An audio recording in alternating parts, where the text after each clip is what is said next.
For every city you burn, I'm gonna build one high.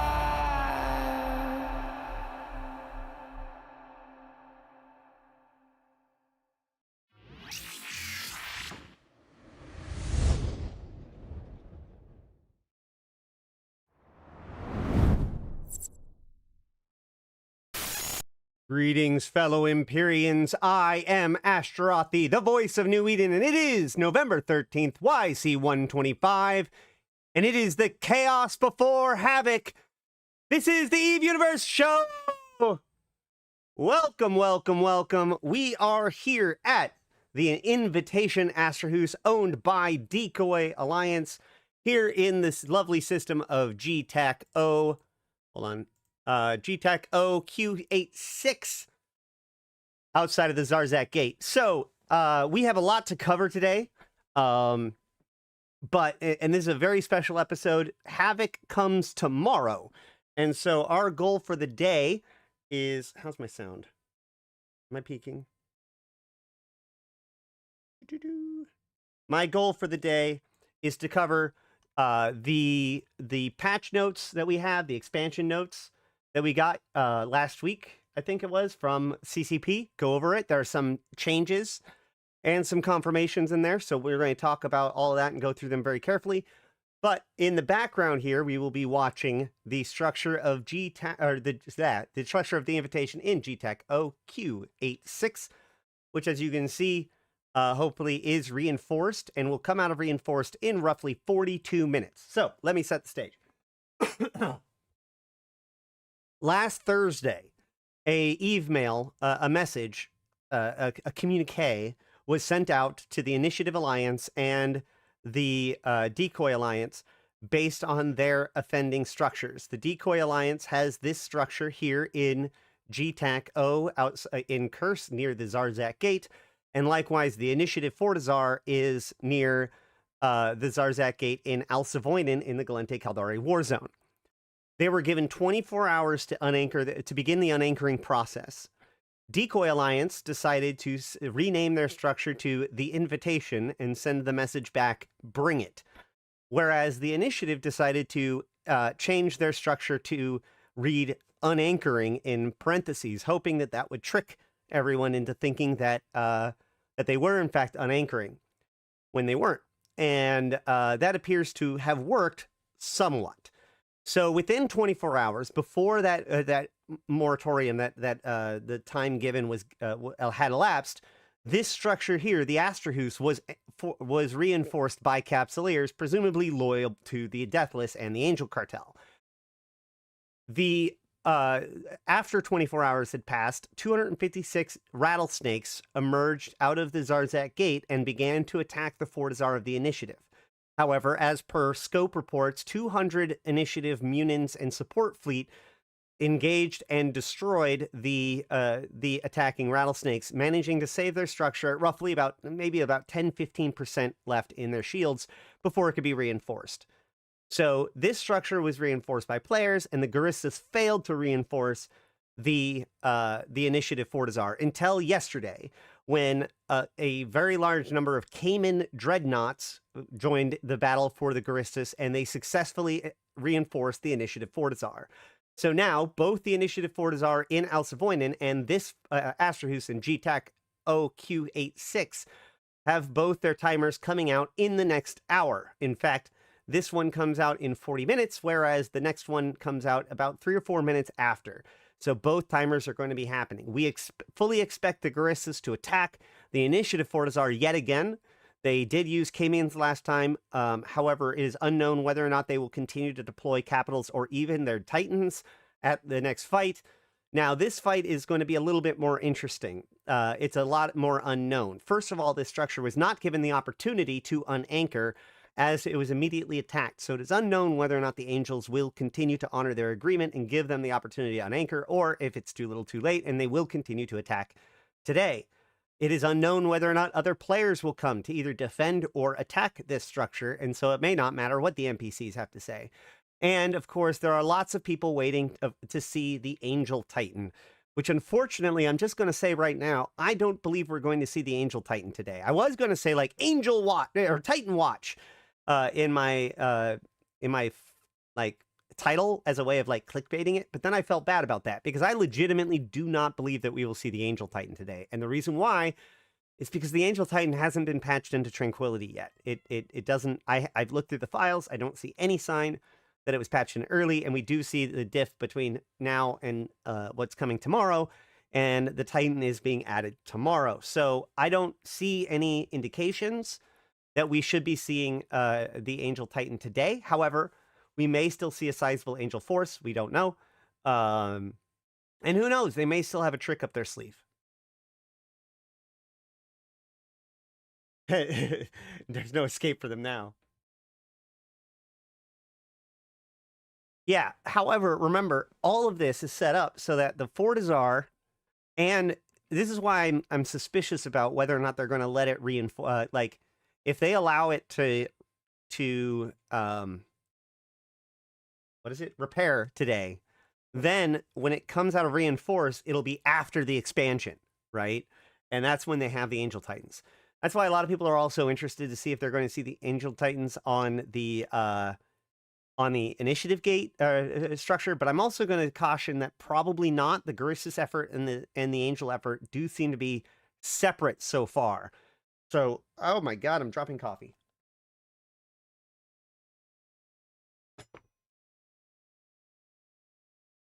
Get a tissue. All right. So we have roughly 37 minutes left. The Angel said move it within 24 hours. Decoy responded officially with bring it. Literally, there will be no chance to unanchor now if it is up to the cartel. That's a good point.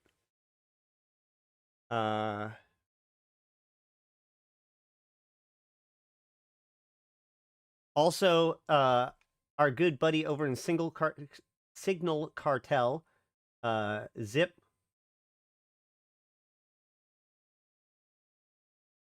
has his own feed of the Alsace Voinen Fortizar timer, which I will link it here, and we will be able to watch it.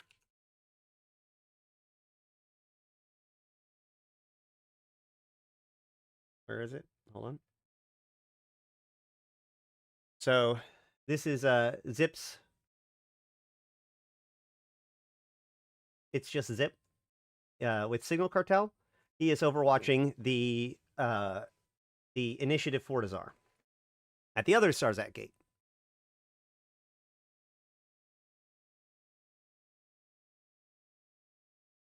Yeah, I did find some good pictures. Like CCP posted some pictures of the reinforcement. Hold on.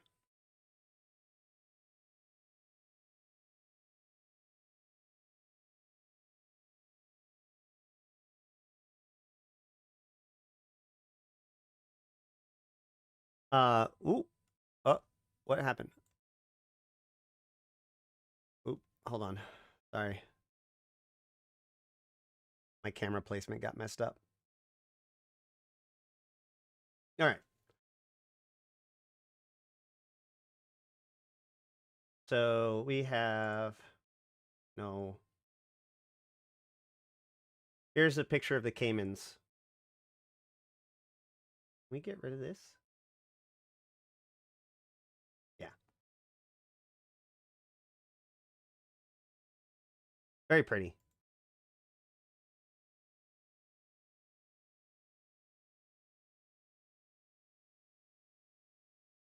And this was the rattlesnake attack.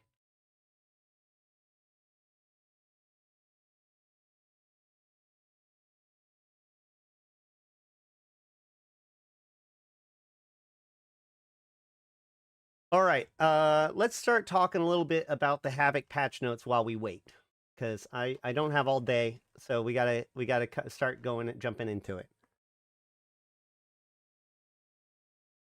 We were able to defend the first one, but the second round they brought faction dreads. Yeah. I was very impressed that you guys were able to repel them the first time, to be totally honest. And it's worth noting that Initiative is doing this with 0 reward. None of the ships dropped any loot. None of the ships had any bounty. There was no wrecks at all. So, like, you know, they're putting a full defense fleet on the line, and their enemy is an AI that leaves nothing behind. So they don't have to defend. They could just have unanchored, or they could just let it go, but they've chosen to defend against the Guristas and other offensive supporting agents. And that's very commendable. I do think the attempts would stop eventually, but we definitely see a Titan first. It'd be really interesting. It'd be really interesting because I don't like. Yeah, I don't know. Maybe the Guristas would have to come to the negotiating table with you. Hey, Arydanika.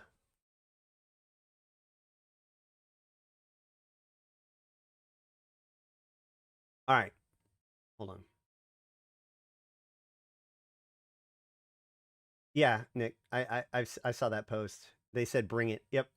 Okay. Havoc expansion notes. Aligning with pirates. Pirates can enlist with the Angel Cartel or Guristas pirates in any station which is owned by them. Angel Cartel stations can be found in Curse and Fountain regions, while Guristas stations can be found in the Venal region. A minimum standings requirement of -2 or better without standing modification is required to join. The Angel Cartel are at war with the Amar Empire and the Mimitar Republic, while the Guristas pirates are at war with the Caldari State and the Gallente Federation. Capsuleers enlisted in pirate militias can freely engage capsuleers enlisted with their rival Empire militias and vice versa. Capsuleers enlisted with the Angel Cartel will be attacked by faction warfare Empire police in Amar Mimitar Empire space. If there is not an active insurgency present. So an active insurgency makes all of those faction warfare conflict stuff, like if the Gallente go into Caldari Highsec, or if the Angels go into Mimitar Highsec, like all that shuts off as soon as the insurgency happens to allow all of the players to take part. It'd be kind of stupid if like half of the faction warfare pilots couldn't actually go in and help defend. It'd be sort of weird. Capsuleers enlisted Guristas pirates will be attacked in faction warfare Empire police by Caldari and Gallente Empire space if they're not active insurgency present. Enlisting with the pirates will give perks in Zarzakh, including free entry, access to jump clones, offices, and the Deathless Shipcaster. Enlisting with the pirates will also enable you to take part in the insurgency gameplay, sow chaos, and spread corruption, all while enriching yourself.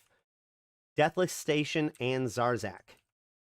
Thanks in part to the efforts of loyalist capsuleers, the Deathless have managed to unlock more of Zarzakh's potential. The Fulcrum has expanded services from being powered up through the activation of Stellar Harvester built into the station, and the Deathless Shipcaster is now fully functional. The Fulcrum is now open to anyone who is not enlisted in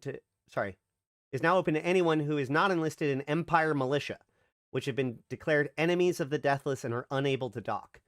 The Fulcrum features a new Deathless hangar environment. Players who are enlisted in the Angel Cartel will get access to a special Angel Cartel hangar environment, while players who are enlisted in the Guristas will have access to a special Guristas hangar environment. Pretty cool. Players that have active Deathless Retribution timer are unable to dock, regardless of their allegiance. Remember, that's like their version of a suspect timer. The Fulcrum will now allow unaligned neutral players to use most of the facilities in the station, including repair, fitting, market, insurance, and industry facilities. Some additional facilities and powerful industry bonuses are available exclusively to players who are enlisted through the Angel Cartel or Guristas Pirates. The station industry facilities include full manufacturing, research, copying, and invention capabilities. The Fulcrum has 6% ME and 70% TE bonus when manufacturing sub-capital Angel Cartel or Guristas Pirate ships. These ME and TE bonuses are available to both pirate, enlisted, and neutral players. So, yeah. So that is just to make sure that we understand, that is only Angel Cartel and Guristas ships. So like Gila's, Mecha Balls, all that kind of stuff. Not the capitals, obviously, and not other ships. Players who are enlisted with the Angel Cartel and Guristas ships will enjoy an additional bonus that reduces the industry job SEC surcharge by 90%. So that's the big bonus for being in faction warfare within that, or rather being part of the insurgency in that industry. The Jump Clone Bay can only be used by players enlisted with the Angel Cartel and Guristas Pirates, and the offices present in the Fulcrum can only be rented by corporation or alliances that are enlisted with the Angel Cartel or the Guristas Pirates. The Deathless Shipcaster is now fully functional. The Shipcaster will alternate between forward operating base systems in active insurgencies, with a 60-second charging phase, then a 60-second active phase. Only Angel Cartel aligned players can jump to the Angel Fob. Only Garissus aligned players can jump to the Garissus Fob. On arriving to the Fob, players will get tethered and can dock at the Fob. So, once again, it goes for 1 minute to the Garissus Fob, 1 minute off, 1 minute to the Angel Fob, 1 minute off, 1 minute to the Garissus Fob, 1 minute off. Okay? Next. Zarzakh has been removed from the autopilot blacklist, so now the autopilot will route you through Zarzakh. Zarzakh has been added to the default avoidance list, so you have to turn it off as an avoided system, or make it so you're not avoiding avoided systems. And bombs and interdictor bubbles can now be used in Zarzakh. I mean, we're just going to have to see what happens at this point, right? Like, it's there. It's in the patch notes. I've said what I have to say about it twice. At this point, we are fully prepared to both strike from inside of Zarzakh or the war zone outside of Zarzakh, whichever one ends up making more sense if Zarzakh ends up being compromised to the point of not being habitable. So we'll have to see, but there's going to be a lot of experimentation to be done on that. Zarzakh also has unique visual, sound, and narrative design, which you can read about in Zarzakh and the Deathless.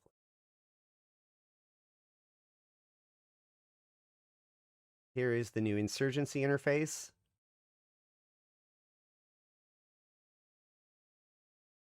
That allows you to see the various corruption in the system and the various different tasks and everything.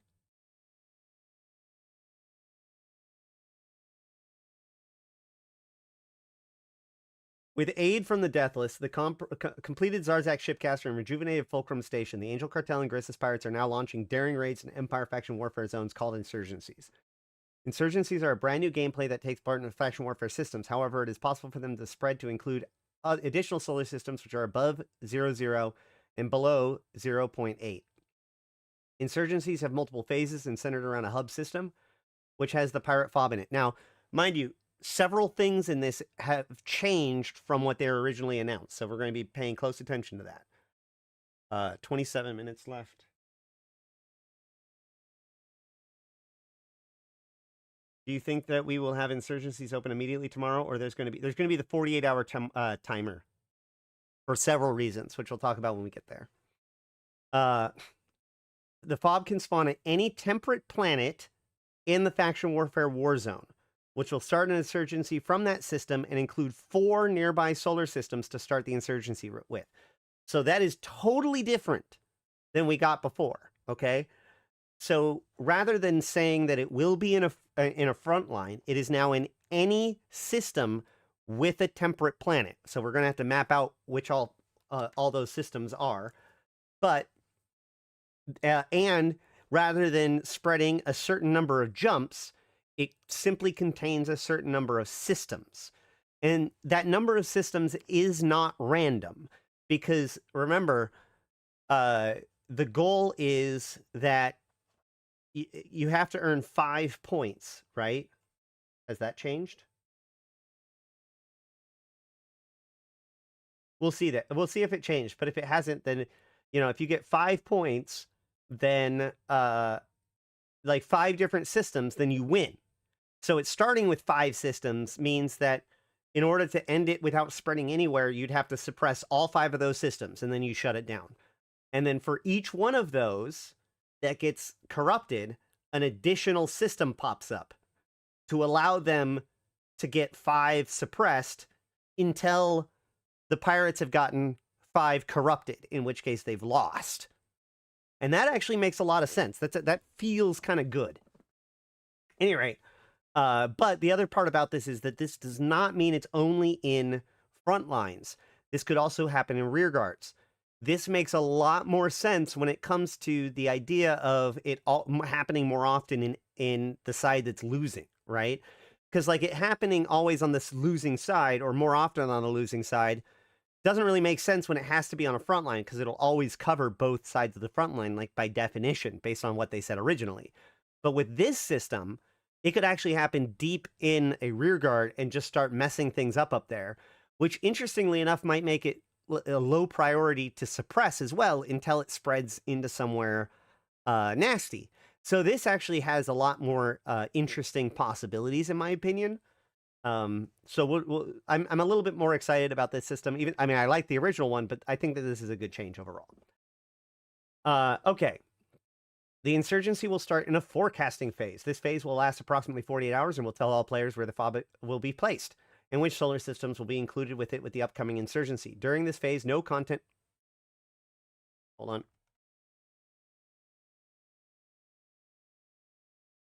We just got a whole bunch of... What is that? Kikis and stuff? No, mandatory...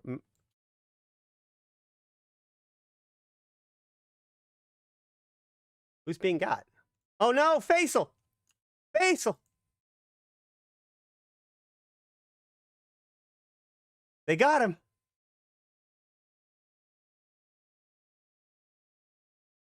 And there they go.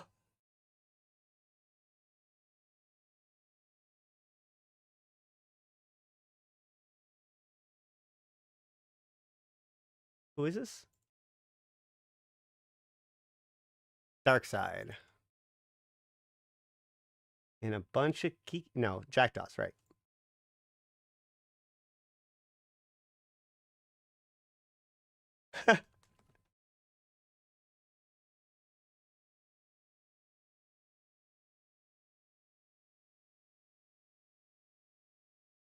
So it looks like Yintan is part of the defending forces.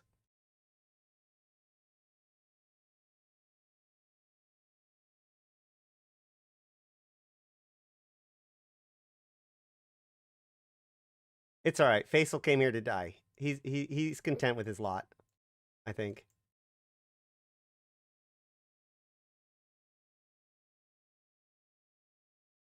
Weird that I follow that guy through warp. That was very bizarre.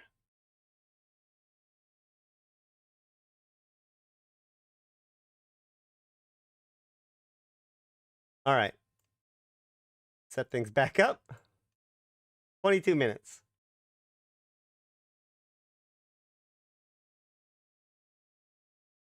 Temperate planets are pretty common. That's true.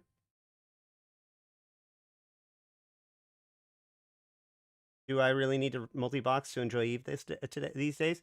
No, I know a lot of people. I mean, like, I almost never actually, like, while I do have 2 accounts, I almost never multi-box.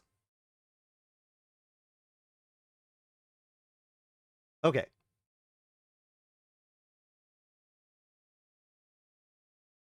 I'm very nervous.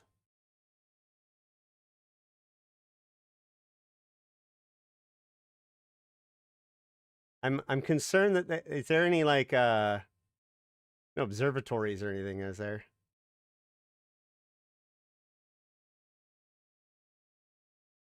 I just wanna observe. You don't even have an alt and enjoy Eve? Yeah, exactly. Are more structures able to be anchored? I don't know. I think, didn't they make it so you can't? I don't remember. Yeah, you don't want to, you definitely want to, do not want to, like, once you get into caps, you're going to need to have at least 2 accounts. At least available to you, right? Because if you can't be your own Sino in a pinch, that's a very risky thing.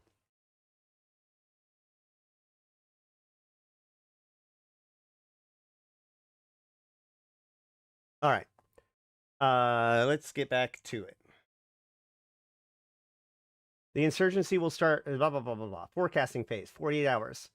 The insurgency will then move into an active phase, and insurgency gameplay content will spawn. During this phase, players can increase the corruption, local despiking, can increase corruption or suppression by completing gameplay content for either pirate or empire militias. The fob is usually invulnerable. However, if the anti-pirates fully suppress enough systems, it will become vulnerable and they'll be able to attack it. Then it'll then enter a 24-hour reinforcement timer with some jitter, and if they destroy it, they will end the insurgency and as a win for the anti-pirates. If the pirates are able to fully corrupt enough systems, however, they'll be able to plunder everything that isn't nailed down, take temporary control of the factional warfare occupancy of the solar system where the fob is placed, and win the insurgency for the pirate side. This can cause havoc in faction warfare, with several new front lines being created around the fob system. Oh! Oh, okay. Because it's now owned by somebody else, right? So all the systems adjacent to the fob will now become front lines because it's not owned by you. When pirates win and take temporary control of faction warfare occupancy of the system, they'll eventually give it back when they've ransacked everything. However, it'll be given back in the vulnerable state, and the iHub will be vulnerable right away. What can be plundered? Well, I think that that's a lot of like what's coming with the shooter.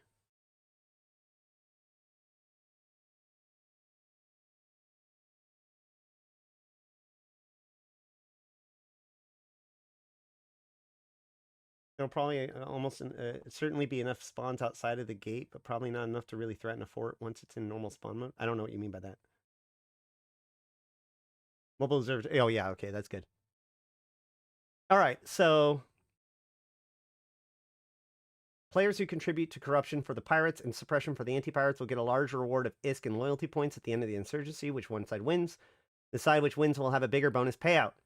High security systems which are affected by an insurgency will not spawn Empire, Factional Warfare Police, or Criminal Police NPCs, so pirates and players with low security status can freely enter as they wish.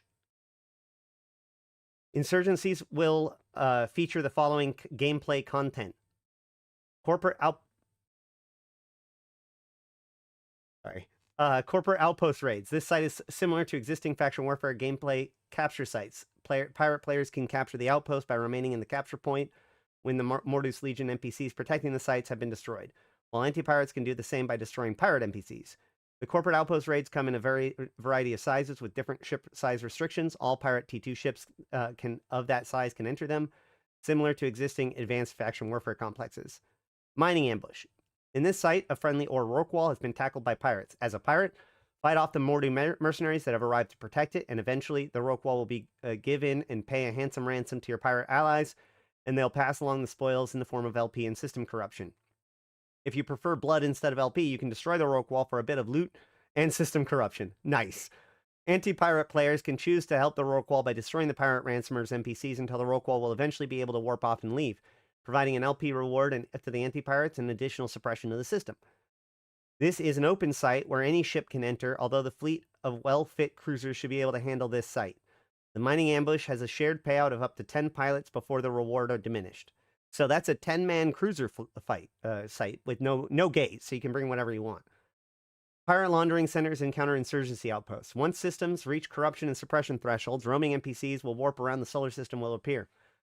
Sometimes rare-named NPCs will present, and those can be killed for valuable items, which can be turned in pirate laundering centers found in FOB systems or for pirate factions, while anti-pirate players destroy rare-named pirate NPCs and hand in their items to counterinsurgency outposts located in their war headquarters systems. War headquarters systems for the respective militias are Mehathor for the Amar, Anamon for the Caldari, Intaki for the Gallente, Ammo for the Mimitar. Turning in these items will grant you reward crates. As insurgency content is completed by either pirate or anti-pirate side, systems will increase in corruption or suppression. When certain thresholds of corruption and suppression have reached, the system will go up to the next corruption or suppression stage. Each stage can bring in new effects and shape the results of that system. Note that while insurgency content is currently the only way to raise and lower suppression, it is possible at any system in the game to have a corruption or suppression value, and many of the effects apply outside of insurgencies.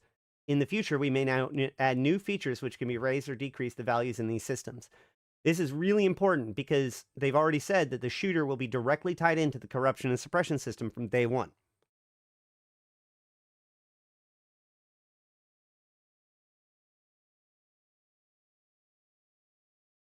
So the pirates get nothing for fully corrupted apart from LP for now and then.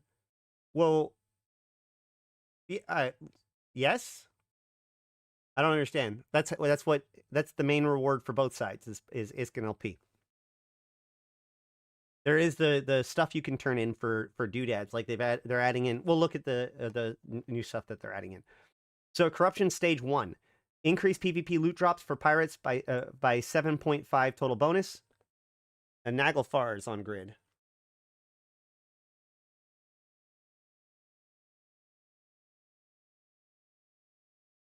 Naglfar from Decoy. So Decoy Naglfar has entered the grid, along with the Kikimoras of the invited.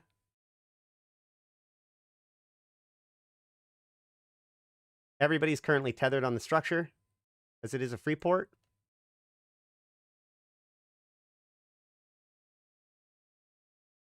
The invited is recruiting, especially now that we are about to get into the insurgency content. If you're interested in helping the Angel Cartel, and you can join us, the invited.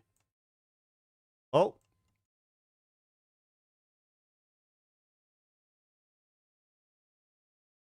They're all tethered.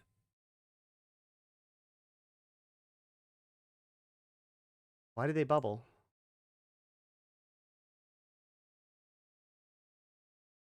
Did they bubble just to catch people? They're trying to catch people off tether, aren't they? Maybe? I don't know. Or are they trying to bump him? They're trying to bump him. That is... They're not making much progress, but they could, in theory, if they can bump that Naglfar out of tether, then they could engage it. And now they're bubbled. And they get to all be tethered. Now, the Naglfar could just dock. We will know if the Naglfar gets close to being outside of tether, because the tether will turn orange, just like that. Okay, so now the Naglfar is getting close to being untethered. We'll see if it docks or if it breaks yeah, we'll see if they dock or if they break tether. They're gearing up for another set of pushes. They got some decent momentum. Oh, is it turning?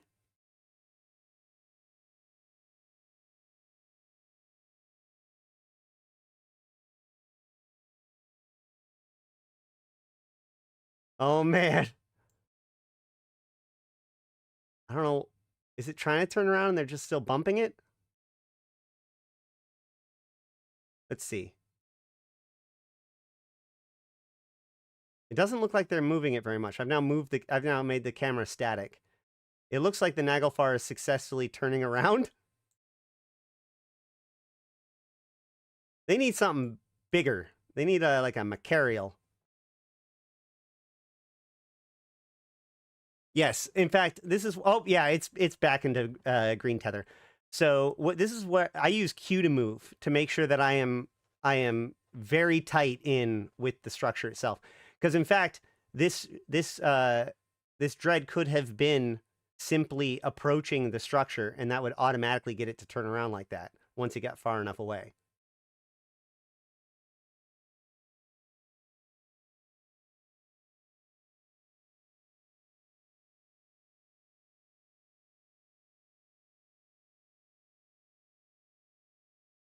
Right. So when we start attacking into a system, the militias are going to have to decide how much effort they want to, like take away from fighting each other and work together to fight us. And that'll depend on where the fobs are hitting, right? Like at some points it might behoove one side to take advantage of the pirate insurgency. In other cases, they might work together.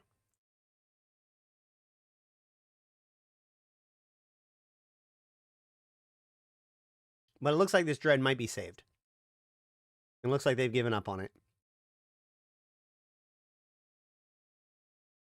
Although, that stabber, if it was set up correctly, would be able to do something.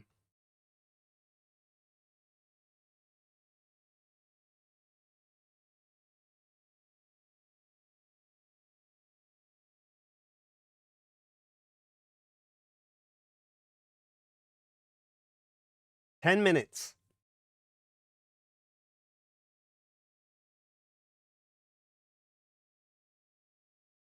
Corruption stage 1. So increased PvP loot drops for pirates. This means that kills that in which a pirate did the majority of the damage, okay? In other words, when the pirates have a... looks like they're going for it again. When a pirate has the loot permission, the wreck is owned by a pirate, then they can do it. Or then this extra loot drop will happen. And also, faction and Navy criminal police NPCs stop spawning in high security systems at corruption stage 1. Are they going for it again? What are they doing?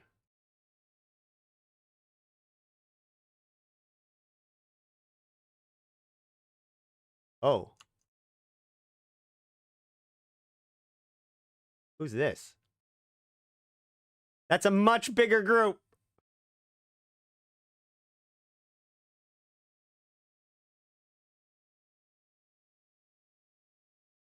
Philo reloaded.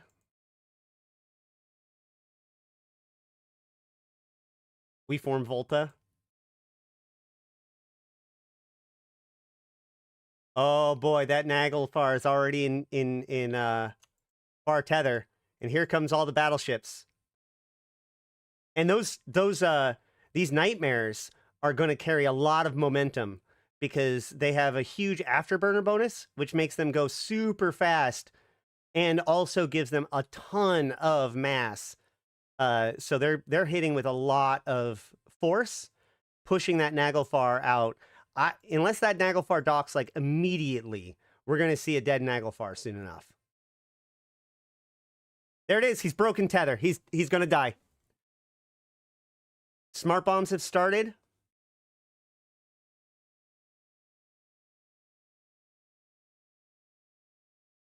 The attack has begun. Now they have to keep them inside the bubble, but I mean, as long as they do that. The Nag is shooting.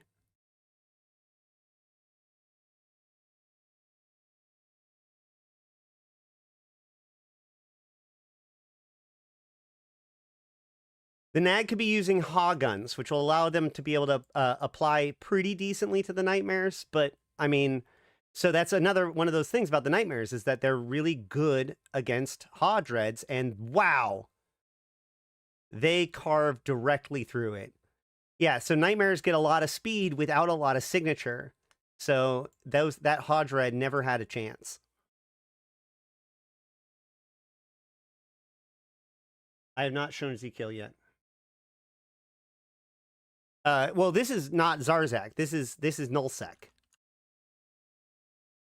But yes, those are bubbles, that's for sure. What do we have here? A bunch of tornadoes by Decoy. So Decoy, who are the ones who just lost their dread, are now engaging with tornadoes.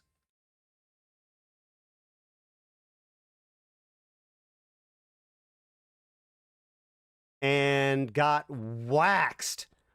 Dude, a fleet that big of nightmares is nothing to fucking sneeze at, man. Yeah, they've got great... This is an awesome choice. Nightmares are an amazing choice for this fight, actually. They've got awesome projection. They've got the afterburner bonus, so they're going as fast as if they were on micro warp drive. Look at how fast they're moving. How fast are these nightmares moving? They're going over 1 kilometer a second as a battleship with afterburners. So their signatures are still pretty small.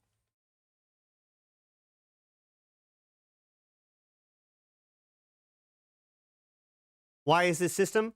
Because this is the Astrahus outside of the... Where is it? There's Zarzakh Gate.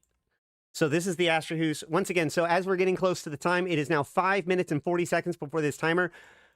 Just one more time to get people caught up. On Thursday, the Angel Cartel sent a message to the owners of this structure, giving them 24 hours in order to unanchor, or else they will be removed because of their proximity to the Zarzakh Gate in GTAC OQ86 in Curse region. At the same time, the Guristas sent a message to the Initiative about their Fortizar outside of the Alcivoinen Gate. This structure was reinforced by players within 24 hours, and therefore was never engaged by the Angels. However, the Guristas began attacking the initiative Fortizar on Friday. They were repelled completely because they attacked with only rattlesnakes. And then yesterday they attacked with caimans and managed to successfully reinforce the Fortizar. This structure comes out in 4 minutes, and the Fortizar comes out in... I don't quite know. About 6 minutes. But this is the Alsavoin and Fortizar. So that is why we're here right now, because the Angel Cartel have basically announced that this structure must die. However, that Tornado Fleet and the Dread was connected to the forces that were supposed to be defending this structure, the Decoy Alliance. So presumably the Nightmares and the Kikimoras that are here are part of the pro-Angel forces that are looking to remove this structure in about 4 minutes plus 30 minutes. Well, like, their lasers aren't necessarily boosted in the same, in that sort of sense. They do have a huge laser boost, but that's because they have so few lasers. So they kind of have the Marauder effect, where it's like, I have 8 lasers, but I only actually use 4. Therefore, it takes up less power, and I have more utility high slots. More than just they have, like, extra strong lasers. They do have really good lasers, don't get me wrong. But a lot of that bonus is to compensate for how few lasers they actually mount. Yeah, 3 becomes 5.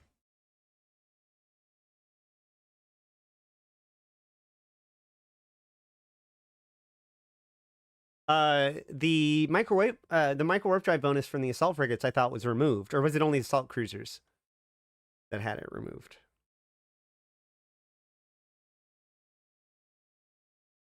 Nine minutes, 20 seconds on Alsavoinen. Okay. So keep going with it. At Corruption Stage 2, I'm just going to keep this up, and I'm just going to read from the thing. Just so I don't keep having to snap back and forth, and we can see something, if something interesting happens. All right. At Stage 2, the increased PvP loot drop for pirates will increase to 15%. Faction and Navy criminal police NPC stops spawning in high-sec systems. Okay. And in insurgency systems, roaming pirate spawns will start to appear and warp around the system. These NPCs will engage anyone who's not aligned with the current pirate faction leading the insurgency. At Stage 3 of Corruption, the PvP loot drops is increased to 22.5. To 22, so that'd be 77.5% total.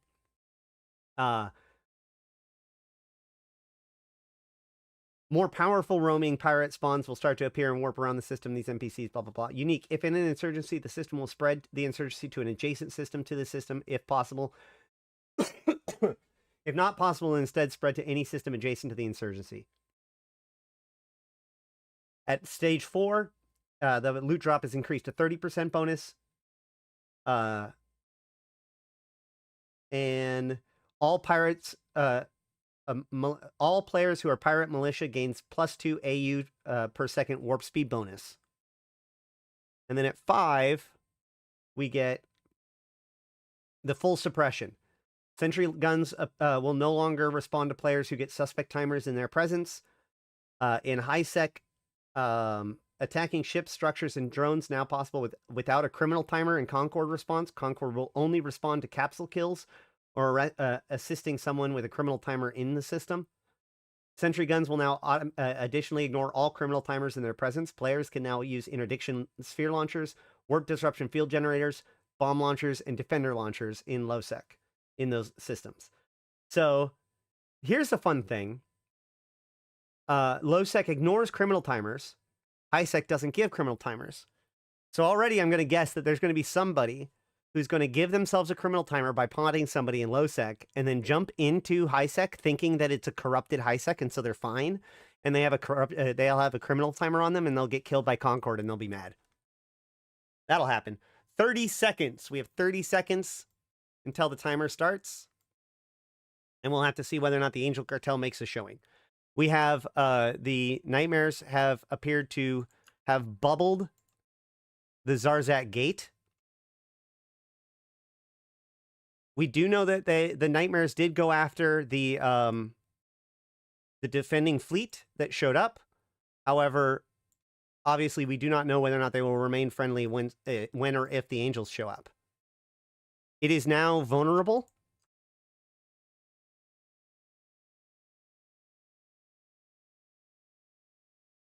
It is repairing.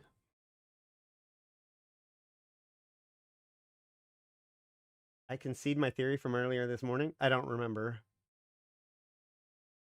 Is it just me, or do the suppression rewards seem rather anemic versus the corruption rewards? Turning off Concord is big. I mean, you're assuming that all is based on how strong you believe that the towers that get put down are. Oh, it appears that the nightmares have begun attacking.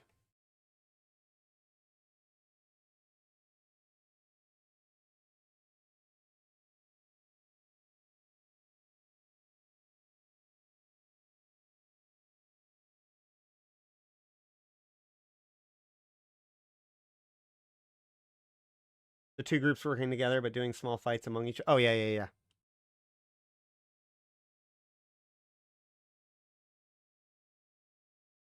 We have, so this is the thing about this, though.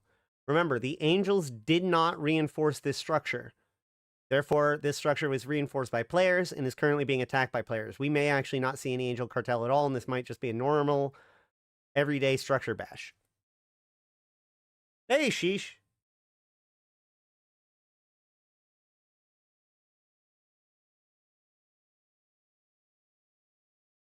All right, so suppression. Stage 1. Oh, sorry, at 5, it's 37.5% loot drop bonus.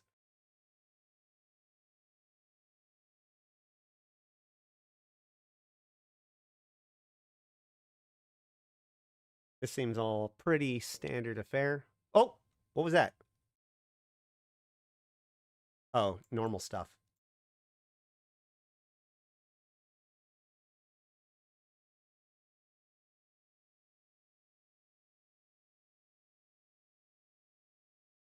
Who are these?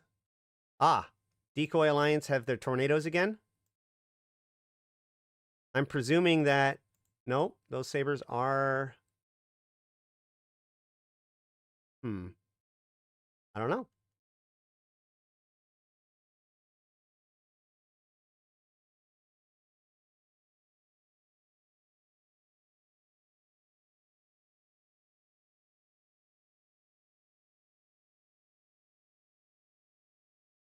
Are they going to get a good shot off? Oh, maybe not.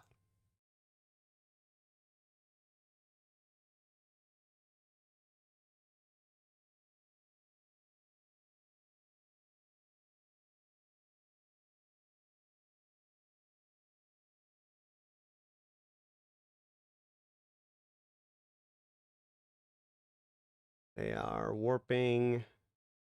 Yeah, so what's happening here is that these nightmares are extraordinarily deadly to these tornadoes. But what they're trying to do is find a good opportunity to land and get some shots off before the hostiles can do anything about. Oh, there we go. Here is the Archangel fleet. The angels have arrived with their Macarials. And you can see that the Macarials are, in fact, friendly to me because I'm friendly with the angels. Where are they going? They're scattering.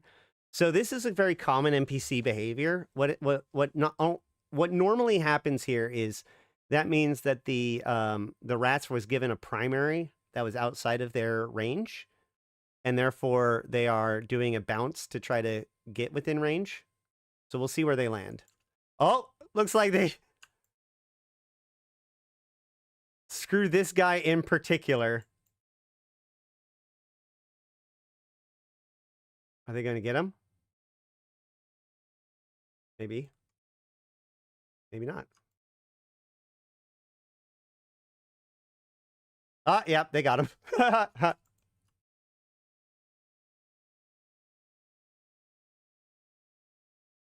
So that's the thing, is that like when these guys choose a target, they're going to just warp in and warp out, or warp out and warp back in on top of them. Hey, sheesh. Thanks for that. Came in on the Fortizar grade.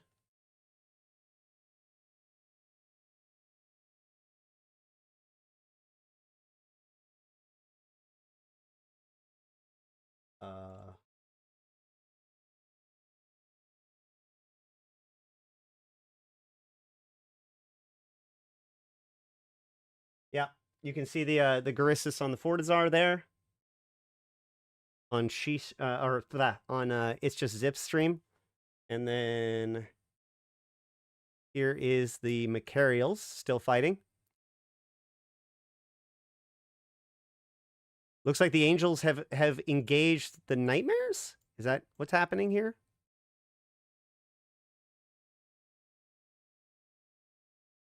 Even though the Nightmares were helping the Macarials fix your standings? Or are they just shooting?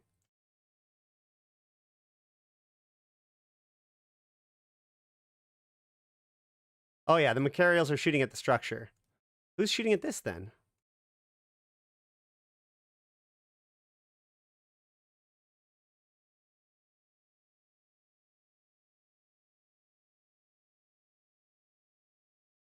So the tornadoes are there. We have the tornadoes of decoy over there. We have the... Who are these guys? Ospreys and...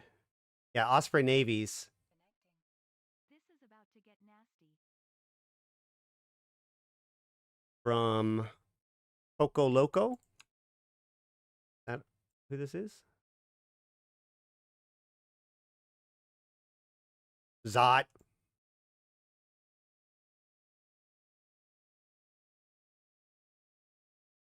So it's probably the Osprey Navies are the ones engaging this Widow.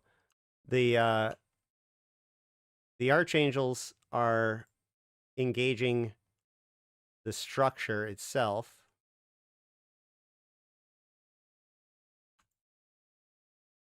The Invited have begun attacking the structure.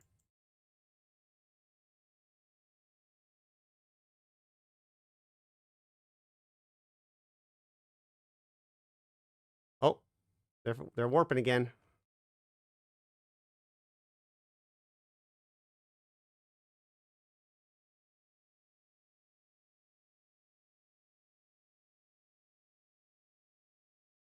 There is the Caimans. Right now, you can see them firing at the Fortizar. While this structure is... They're warping in on the structure now. Or where are they warping into? They're warping into the bubble? They landed on the bubble. I wonder who they're going to engage. Maybe they're going to pod some people? Are they engaging?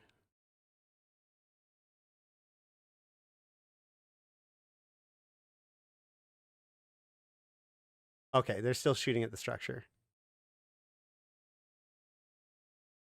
It is at probably roughly 85%. It seems like one hell of a moment to get on the Zap. Hey, man, this is when you bring the Zappy Boys because you want to be on all the kills.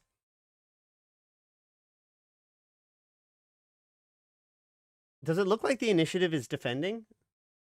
It doesn't look like the initiative is even defending.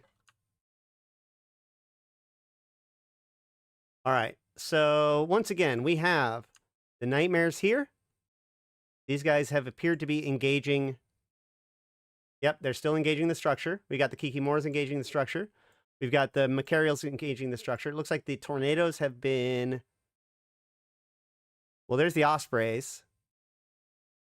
And there's the Jackdaws. Are they engaging?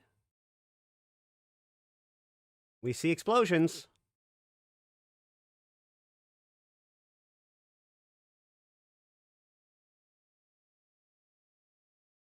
So this fight is happening too.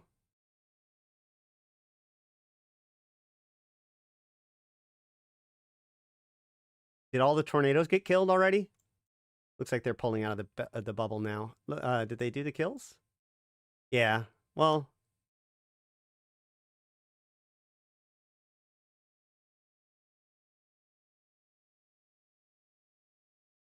Mimitar Fleet Alliance. Okay. The Machariels are warping again. Spike and Elsavoinen.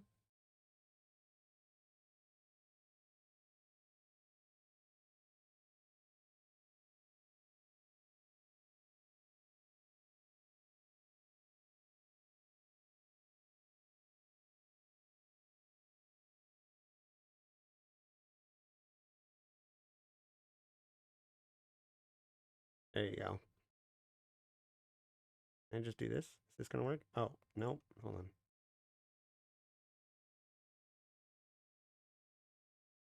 Nah. Darn it. Oh, well. Initiative's shown up?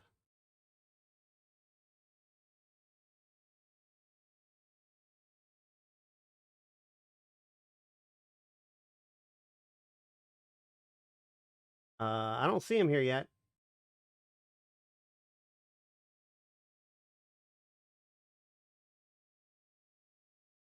I mean, they're definitely in local.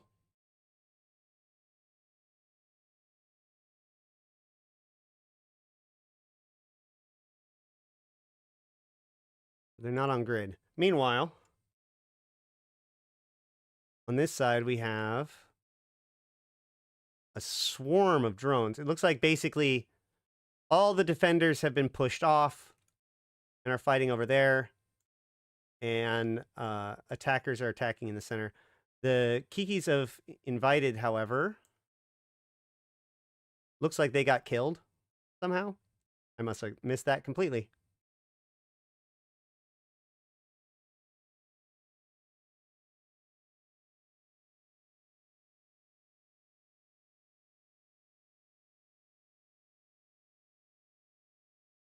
That's cool looking.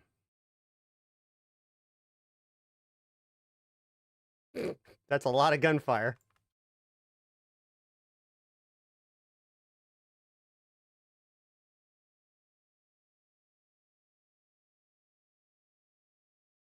That's kind of cool to watch players and NPCs flying right alongside each other on a common goal, right?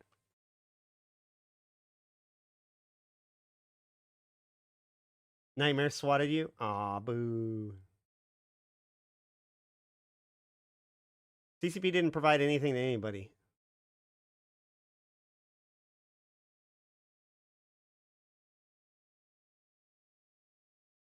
The Caymans have begun being engaged by the initiative fleet. So the initiative are now defending their Fortizar, where the Astrahus appears to basically just being killed at this point.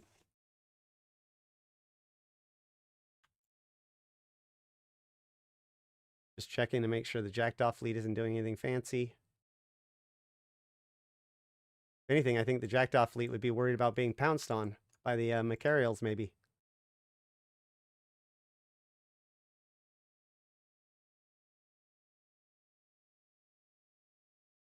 Wow, that's a lot of initiative. Look at that. What are they in?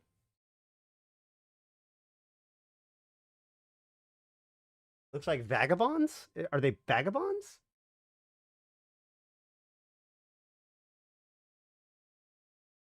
Am I reading that right? We're probably not going to see an Angel Titan today. We could theoretically see a... yeah, okay, they're vagabonds. All right, well, that's a choice. We almost certainly won't see the Angel Titan. We could theoretically see Garissa's Titans. Wow, look at those! Look at those drones! Look at those drones! What is that nonsense? What a swarm! Wow!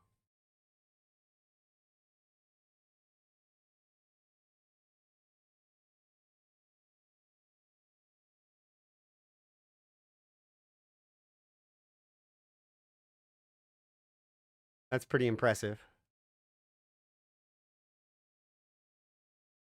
Look how fast they're zipping around.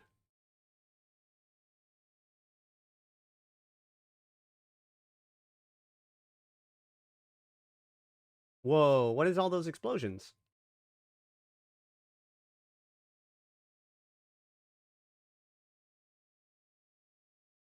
I don't think because remember, like, the Munins... Oh, they are leaving... Are they leaving Rex? They're leaving Rex this time. Do the, They don't have any bounties, though. They still don't have any bounties. At least the Macarials don't.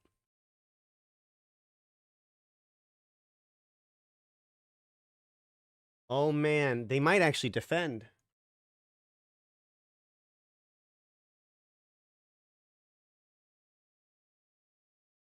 That's a cool mug. Where did you get that from?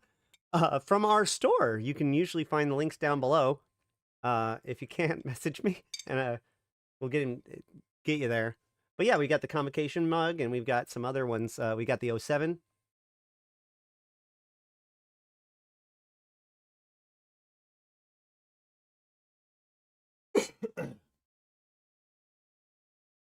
Thanks for asking, Danny. And while we're shilling, like the stream. This is good stuff. This is live reporting, my analysis on the fly of what's going on. Like it if you like it. Let me know if you don't and why. How I can improve. Always trying to improve.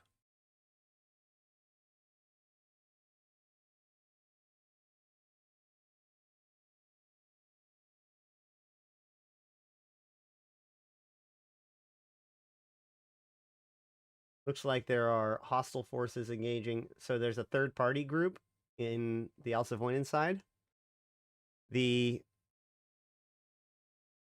My side is pretty much over. Hold on.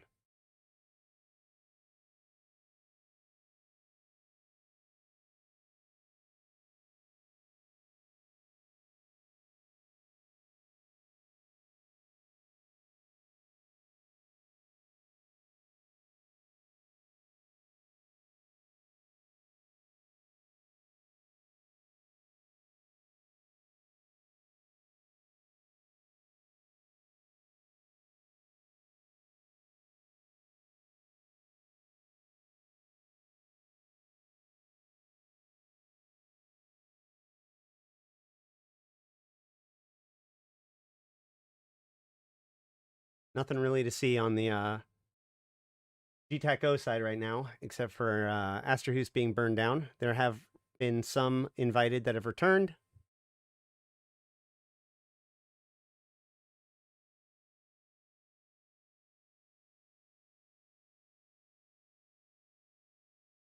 Needs more cowbell. Ding, ding, ding. All right.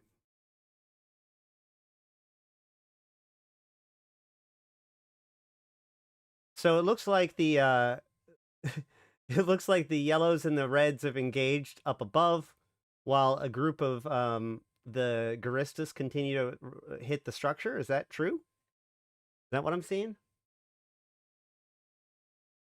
Almost the first wave, entire first wave of Caymans is dead. Are they bringing in more?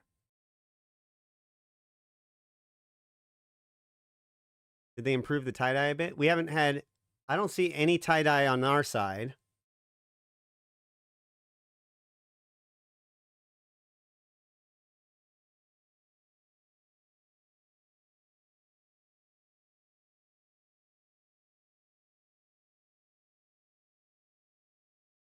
Why does my inventory keep saying that I have new unseen items?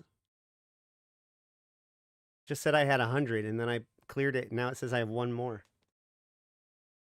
Yeah, these systems are almost certainly on reinforced nodes. I do see tie-dye on his thing, though. But it's, like, pretty low. Like, it's at 80, 90%.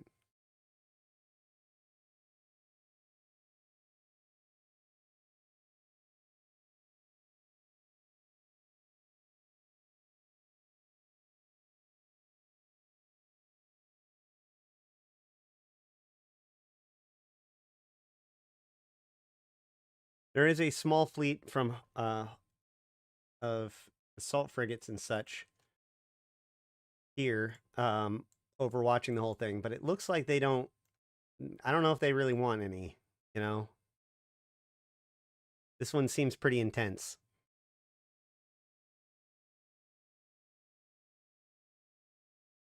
Oh, is that a null thing? Okay, well, fair enough.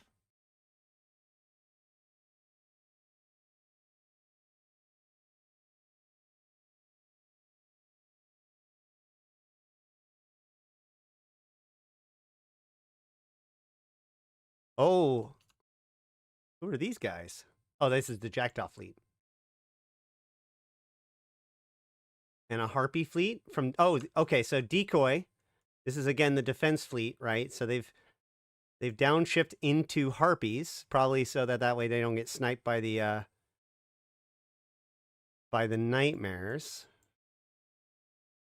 And they are engaging the Jackdaws? Or they're being engaged by the Jackdaws?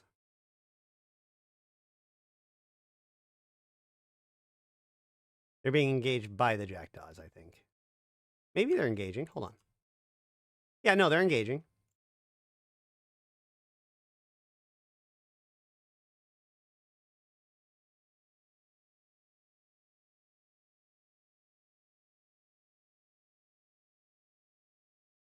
That was fast.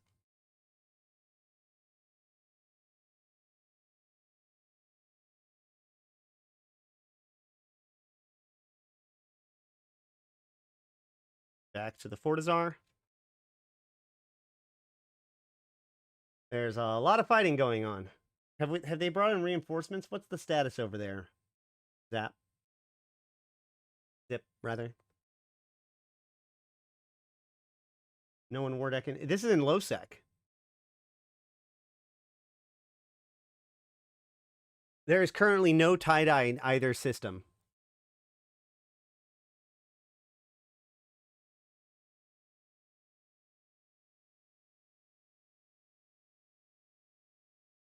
I expected more player caps because it's an excuse to bust them out. Well, everybody's kind of there probably is at least a mild concern that CCP is going to like push the scales on this. So like people don't want to necessarily lose their nice stuff over bullshit, maybe. Like literally nobody knows what happens next, right? There's tie-dye and House of Voidin. Oh yeah, they're right. You're right, it's back. When I looked last time it wasn't there. It's coming and going.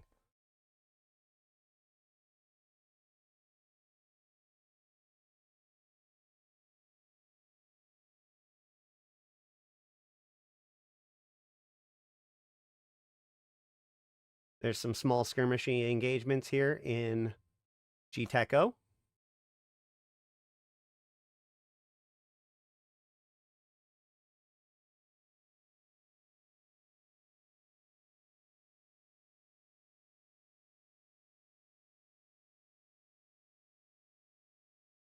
What's the status of the Fortizar?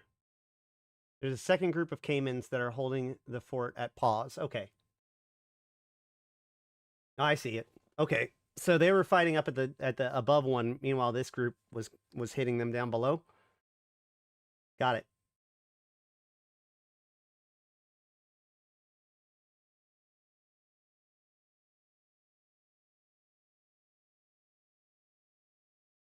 So it looks like both sides are definitely progressing. Although obviously the Guristas are having heavy losses. That's what happens when you take on Capsuleers. We have the Macarials have seemed to gotten themselves on position to the Jackdaws. We'll see what happens. Oh, nope, they're warping off. That's too bad.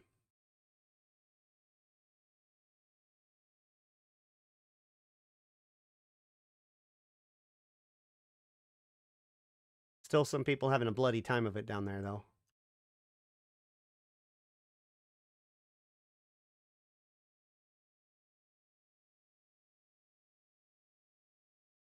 The timer is actually technically repairing on the structure at the moment. On the Angel structure. It's at 1414. It is now paused. However, the Macarials are warping off. The Nightmares have stopped engaging. The Nightmares, the Macarials have warped towards the Zarzakh gate.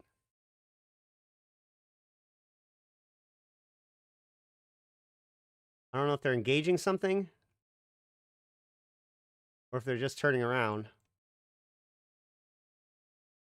The structure is still repairing.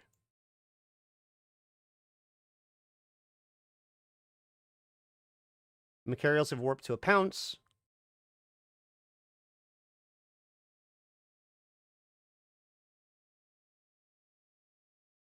looks like the invited folk that are there are tethered.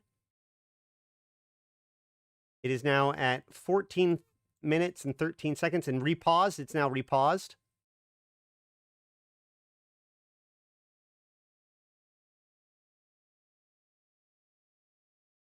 Nope, the Vindicator's tethered.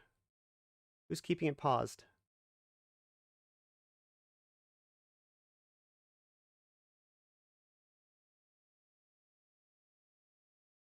Here comes a bunch of harpies of the defender forces trying to push people off. Or just trying to tether, one of the two. Or both. A lot of them have tethered.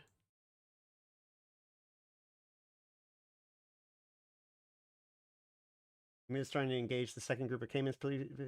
Tachyons are like Amar Large Arty, super range and alpha, but the fittings are so ridiculous that they can only be used in Paladins and Nightmares. Yeah, Tachyons are damn near a meme. They're so heavy fittings, but they're so good when you can make them work.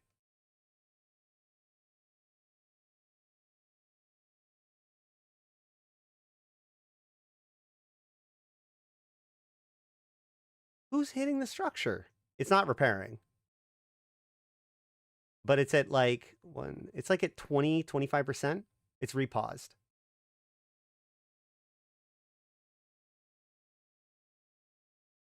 I don't know who's pausing it.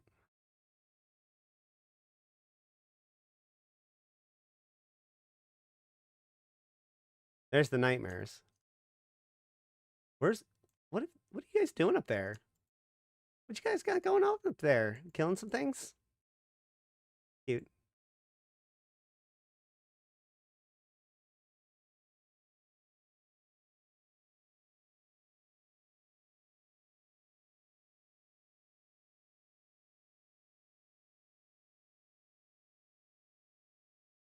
Macarials warping. The Macarials keep warping in on the Nightmares, but I don't. But they shouldn't be hostile to them.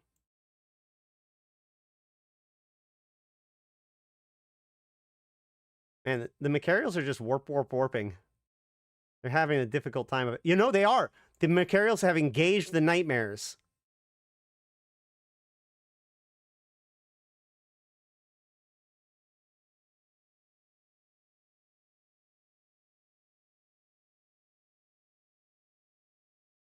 Or maybe whatever the Nightmare fleet is engaging.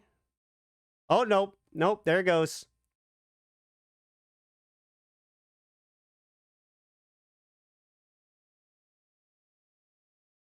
From We Form Volta. Oh, that's inappropriate. What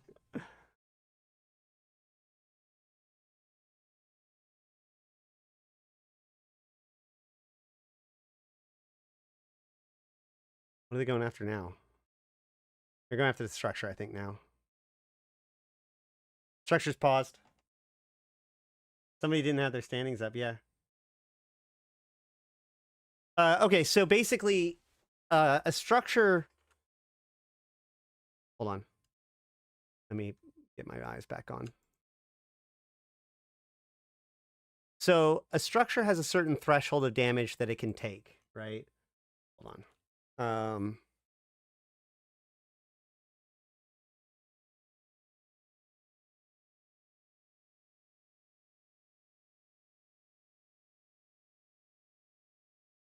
Let me look up the exact answers.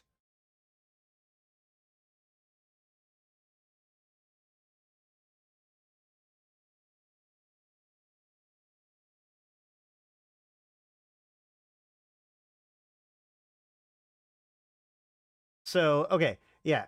So there's a damage cap, right? That is the maximum amount of damage that can be done to a given structure.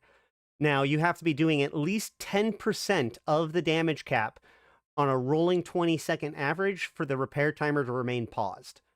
So, in this case, you have to do a certain threshold of damage. I'm trying to figure out what is the threshold of damage for an Asterhus. Does it show it in game? Armor damage limit, 5,000 hit points per second. So, basically, you can only do 5,000 DPS on this thing. So you have to be doing at least 500 DPS on a rolling average, 20-second average to keep the timer paused.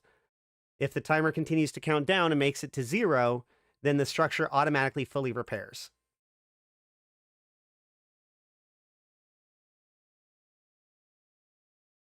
Is it surprising that pirates might occasionally take shots at friendlies? Well, no. Especially if you're using dirty sponsorships.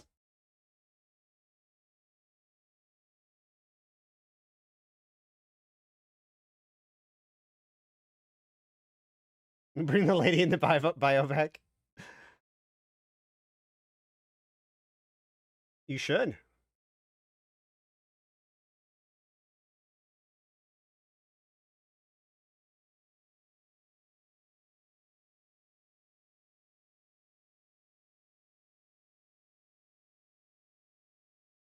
Hey, what's up, Punch?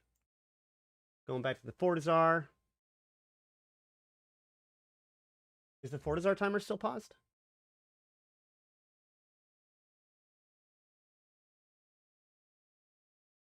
Let me link the stream again. Make sure to go to this channel, like him, and follow the channel. Zip is a friend of the stream, and he works for Signal Cartel. He does really good stuff. I don't know how much he posts on YouTube, but if he posts something on YouTube, it's going to be interesting. So you're going to want to be subscribed to him.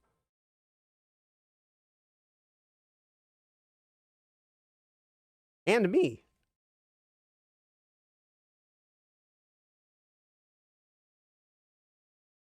Looks like the Caymans are being completely harassed. Ouch, we're taking Gris's standings hits? Well, yeah. I don't know if I could promise interesting or consistent. Yeah, I didn't say anything about consistent.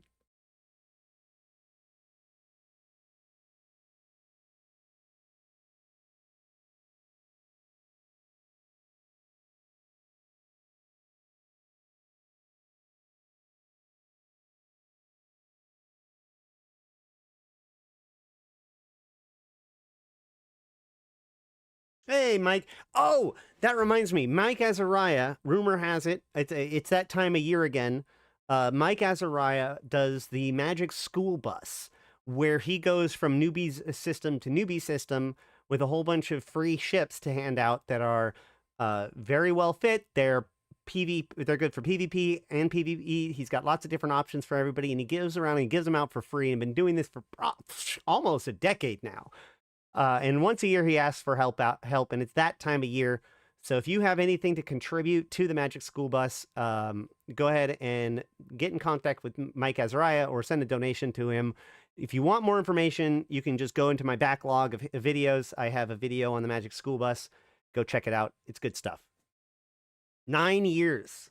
9 years, guys. 9 years. He has gone around and selflessly helped out new bros by giving them free ships and explaining them how the game works. And Eagle Firefly Gaming is here, 07 to him. Go and check out his YouTube as well. He puts out excellent content, including, you're the guy who's been keeping an eye on the transmuter that has supposedly been acting up, huh? More Caymans are dying, but the structure is still paused. Looks like the Astrahus is down to about, or sorry, the Fortizar is down to about 15%. The Astrahus is down to less than 5% likely. It's down to its last little bob. What is going on here is that the Angel Cartel and the Gris's Pirates have announced that these two structures are in violation of their territories, being too close to the Zarzakh Stargate. So the Invitation Astrahus in GTAC OQ86 is under attack by the Angel Cartel, while the Initiative Fortizar in Al Savoyna is being attacked by the Gris's Pirates. See? Fortizar, Astrahus. I'm going to keep an eye on the Astrahus for now because I think that it might be the first one to blow up.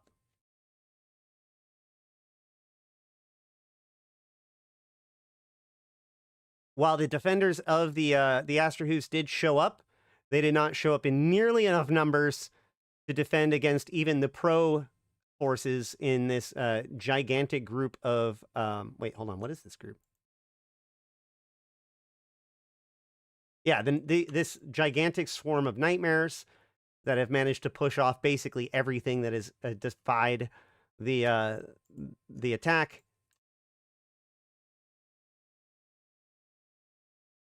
And the domination archangels that are here to help out.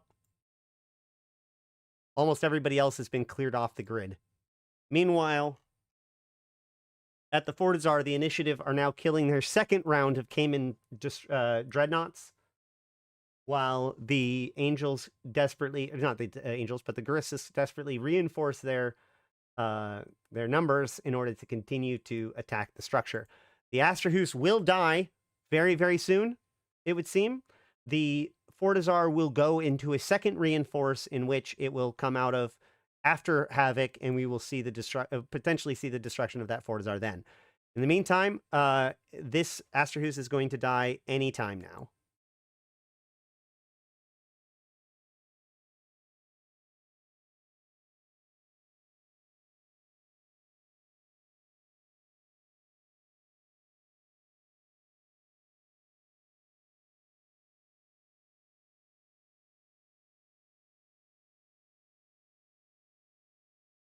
Do we have tie-dye?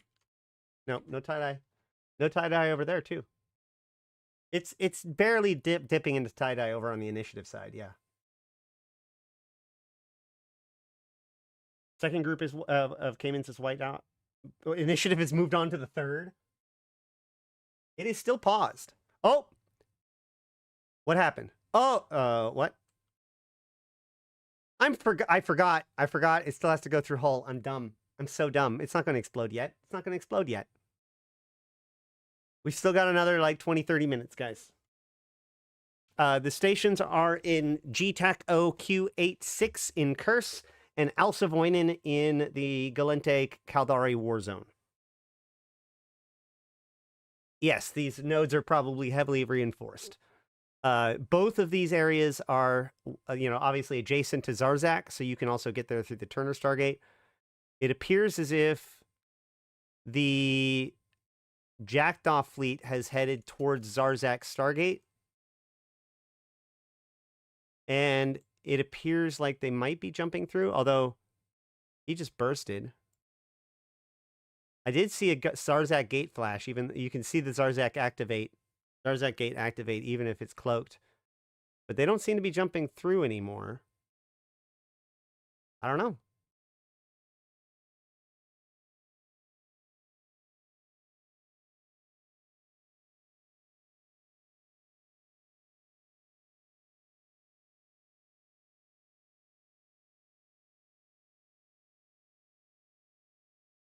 Over on the Fortizar side,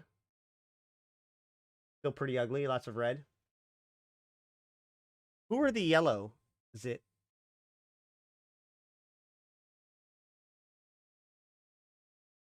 What's local numbers? 256. That's a really funny number. Local is currently sitting at 256.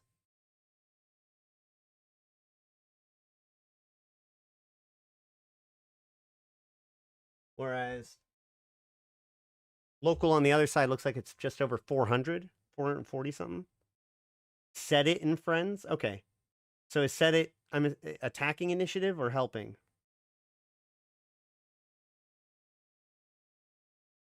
Real men structure tank their structures. Isn't it only small structures? Yes, the Fortizar will have another timer. The Astrahus will continue to burn.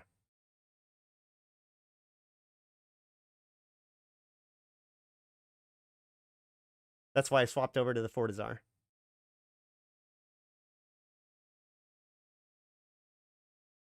Because so the Fortizar fight is almost going to be, it will be done very soon. Unless did it just repair? Or did it just, no, it didn't. It's going to switch to a blue, I think it switches back to a blue timer when it reinforces.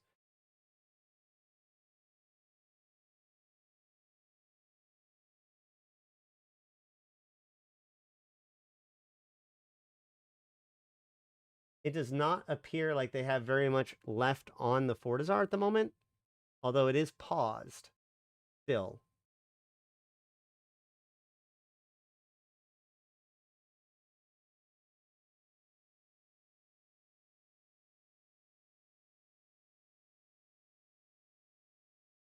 Both timers are currently paused.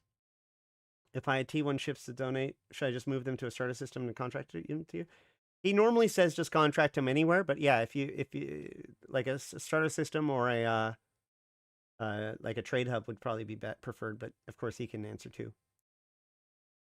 9 or so Caymans left. Oh my god, they're so close though. It's so close to being reffed, and they still have like 10 minutes, even if they get it unpaused. It would only take one more wave of Caymans. They still got so many ships up there though. Look at all those rattlesnakes. The rattlesnakes alone could just reinforce this thing. There's a lot of missile fire still hitting that thing. You can see from the red flames kind of coming up the bottom. Meanwhile, they are carving through the structure of this Astrahus. Structure is a lot less. There's a lot less structure than there is armor.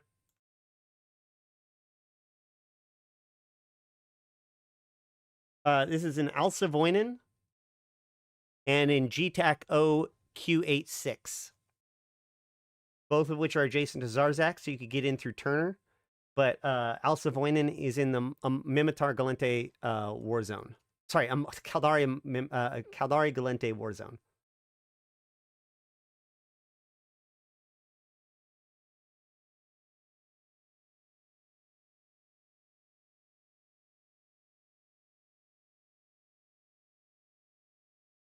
The structure is still paused. Oh, it's so close to being reffed, man. It's got to be like right on top of it.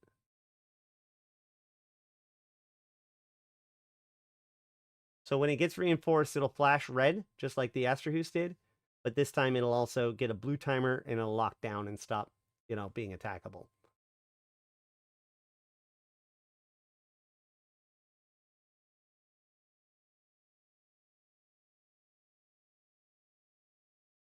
Man, they are killing. Well, there's so many Caymans left still. Yeah, there's a lot of Caymans left. Meanwhile, I don't want to miss this. Here we go, boys. Once again, less than 5% left.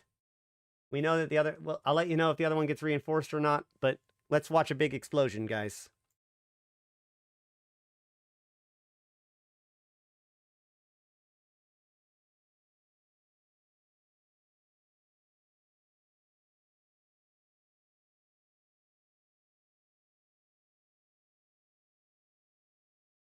Here we go.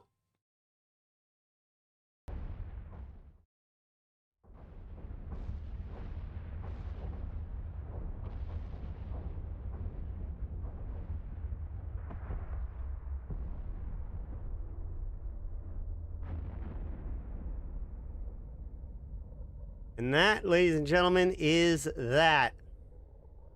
This is what happens when you decide to defy the Angel Cartel.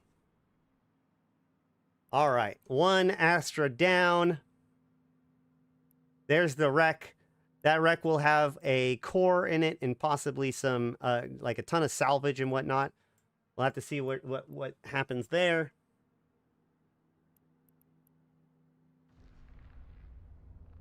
Keep an eye on it. Now, the core of that thing is actually pretty heavy. Pretty bulky. So it's not like anybody can just pick it up. Meanwhile, on the other side of the fence, we have a fully reinforced Fortizar with a new timer, which will be completed in a few days' time. We'll get the exact time of that in a few minutes, or like Zip can give it to us. The wreck of the Invitation still remains there, still remains unlooted. A very dangerous thing. But I think that's it for the major festivities of the day. No problem, Ken.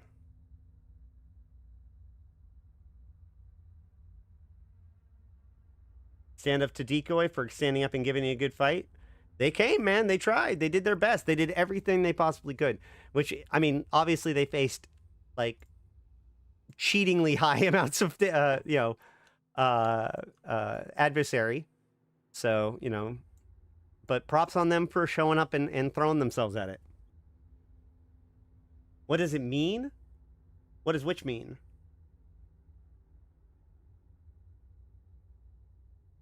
So this structure was placed here shortly after the Zarzakh Gate appeared and was attacked by the Angel Cartel. Do you think Salvage should get a rework? I think it's lackluster in terms of gameplay loops. Yeah. I mean, like, it's a very simple thing, right? But it's hard to think about, like, what would be a good, like, the question I would ask is, what about Salvage is not meeting its goals? And how would a change help that, right? Like, I don't necessarily think just adding more gameplay to it for gameplay's sake is necessarily great, because it would just seem tedious, potentially. So I'm not sure what a rework would look like. Hey, there we go. We have this Pro Raider from Capital Fusion. See if they manage to make it out.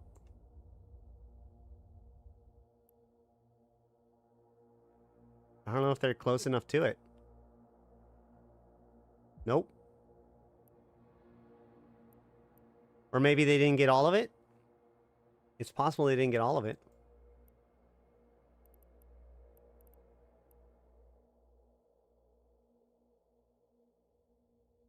They're starting to loot the field.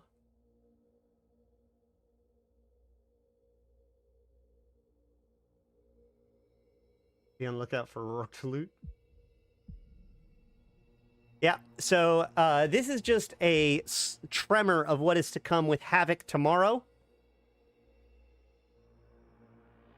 But unless something else happens here, I'm going to start going on back with the expansion notes. We got interrupted earlier, but we are now at the suppression effects of a system if it's taken by anti-pirates. At stage 1 of suppression, increased bounties from NPCs at plus 5%. Now, this may not seem like much, but remember, these increased bounties from NPCs can be in high-sec, right? Just like a high-sec system can be corrupted, a high-sec system can be suppressed as well. So imagine these these bounties from NPCs in a suppressed system. Like, that's going to make running missions in this system actually better and safer. That's actually kind of interesting. So increased security status gains from NPCs at a plus 5 total bonus. Not only are you getting better bounties, but you're also getting better security status gains. At stage 2, it increases to 10%, and LP gains for militia is increased by 5%. At stage 3, the NPC bounties and standings is increased to 15%. The LP gains to 10%. Corruption gains are reduced by 30%, and roaming enforcer spawns will begin to start warping around in insurgency systems. In stage 4, the bounties from NPCs goes to 20%, same with standings, 15% for LP gains. Corruption game systems are still reduced by 30%.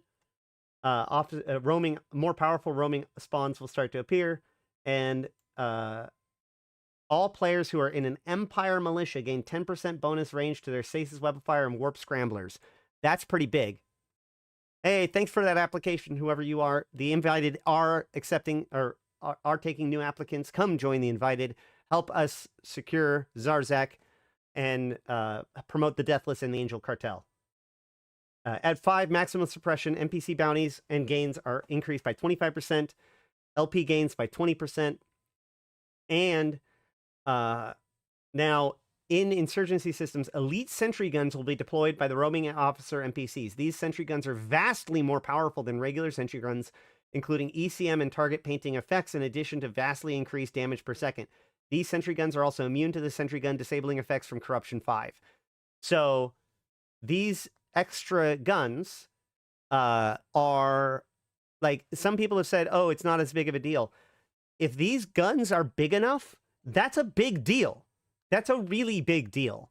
A low-sec system with powerful guns that damage and jam on all of the stations and all of the stargates.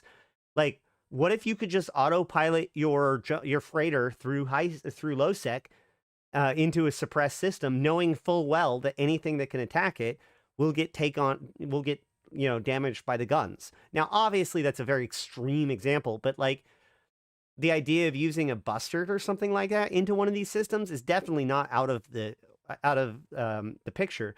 And just imagine if obviously I don't think Uidama can become suppressed, but like, let's say if Heck doesn't get corrupted and gets suppressed instead, this will make that system far, far more protected. There's not going to be, it's basically going to be very difficult to gate camp or station camp in those systems.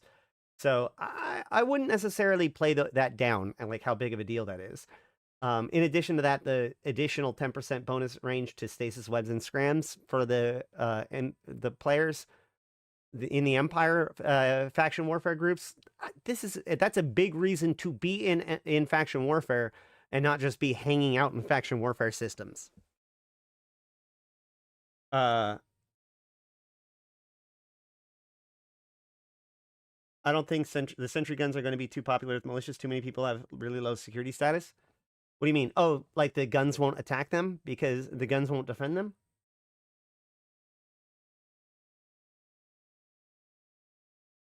Yeah, that's possible.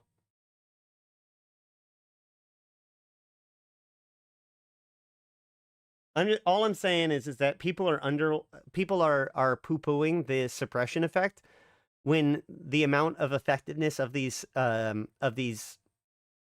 guns is still largely unknown. Like Tama could be suppressed in theory. If Tama was suppressed, then it would be much harder for them to have that Norv Tama gate camp.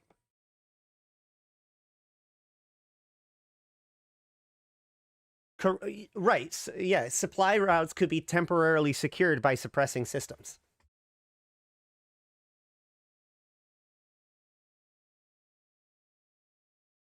But also remember, this can be a high-sec system.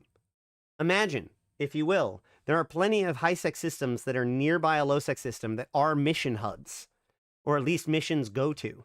Now imagine if all of the bounties in those sites are increased by 25%. That's pretty juicy by itself, guys.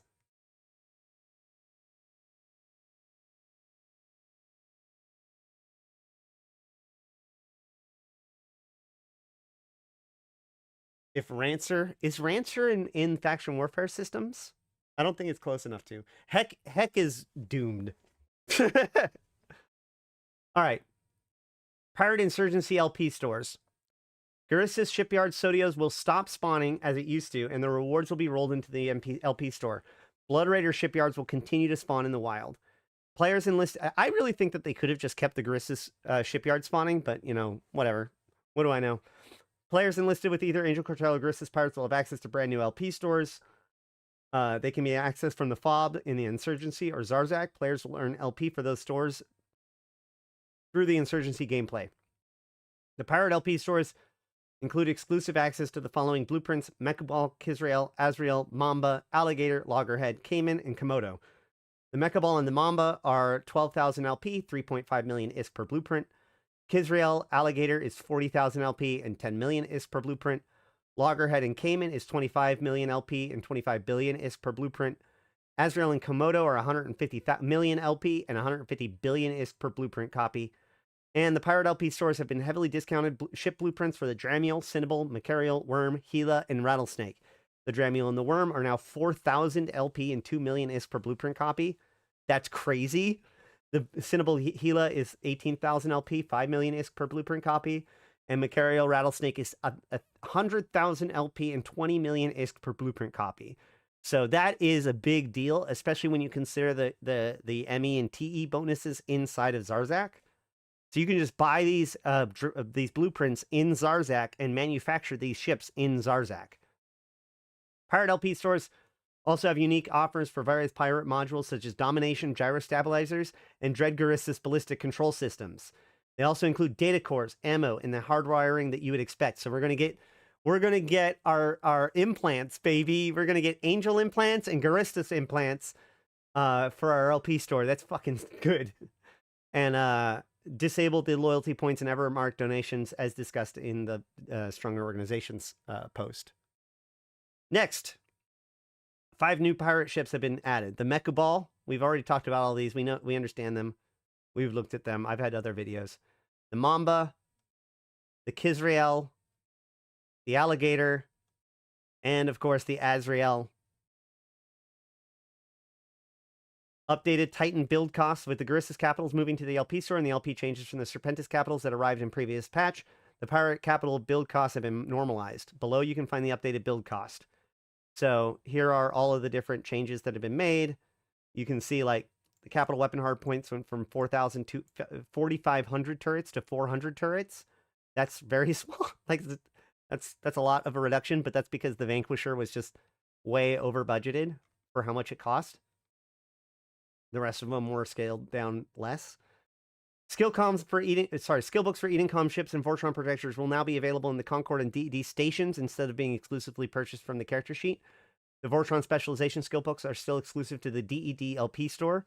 All variants of the Power damage boosters will now boost Vortron projector damage.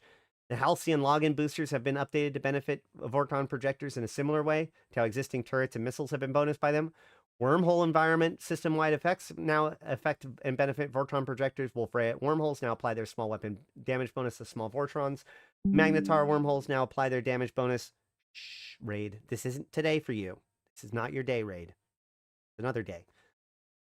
Magnetar wormholes will now apply their damage bonus as well as an explosive velocity penalty to Vortron projectors. And black hole wormholes will now apply an explosive velocity bonus to Vortron projectors.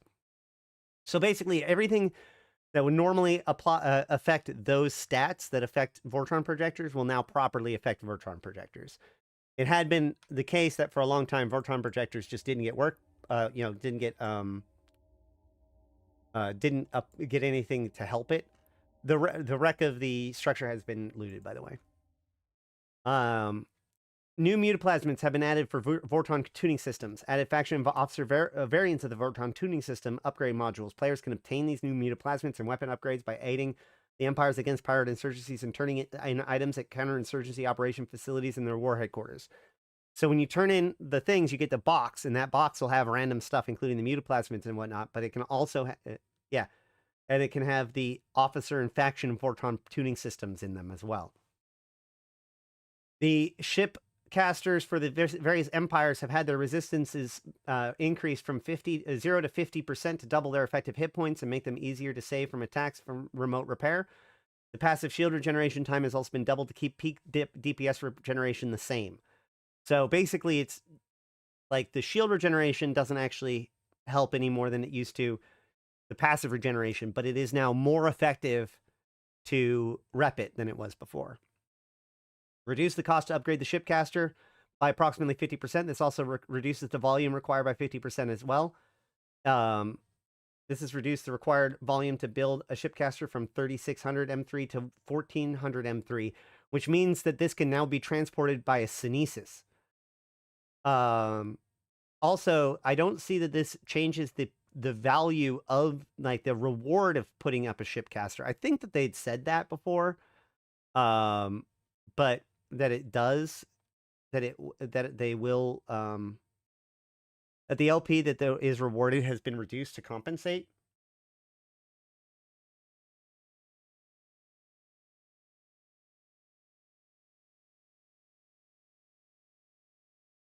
Yeah, so in theory, the furthest an invasion or an insurrection can spread is 7 systems, because that's, if you have the one system, it goes 2 systems out. I guess theoretically it could go 4 systems out, but let's assume it doesn't do that. So it can go 2 systems out, and then from there you can manage to spread it 5 additional systems. So in theory, the furthest it could spread is 2, or it was 7 rather.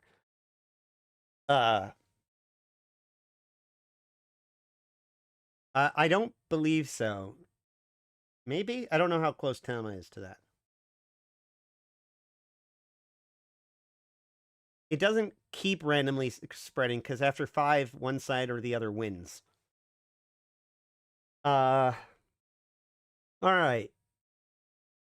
Increase the radius of the shipcaster beacon so the players will now appear in a much wider radius. We talked about that before. It's now like 30 kilometers, which is really good. And added faction warfare militia NPCs to complete shipcaster landing pads as guards. These NPCs will be very similar to existing NPC for faction warfare and will attack anyone who's not aligned with the faction who owns the shipcaster. In addition to that, we also have Alliance and Corporation emblems for the Metamorphosis, Hubris, Valraven, Bane, Karura, Mekubal, Mamba, Kizrael, Alligator, and Azrael. Homefronts, Corporation projects have been updated. There's now a new project manager role that can be given out that will allow members to update the corporation projects without being a director, which is super awesome. Projects will be able to be duplicated, like it's if you want to do them on the regular, like, oh yeah, just do that same one again. And there's automatic project payouts now. Project creator sets the ISK to pay per contribution per unit of progress. Project creator needs to access from one of the corp wallets to have the wallet set as active. Total amount is taken from the active wallet and moved to escrow. Contributors earn ISK entitlements with each contribution, which reduces the amount of ISK in escrow. Contributors can claim their project rewards anytime to get the funds in their wallet. Corp managers have an overview of the total money in escrow. Corp managers can see a list of contributors with their respective contributions and earnings. Contributors can now see how much money they've earned from a project. Contributors can now see how much money there is to earn from a project and from all projects. On project cancellation, ISK and escrow is returned to the Corp Master wallet.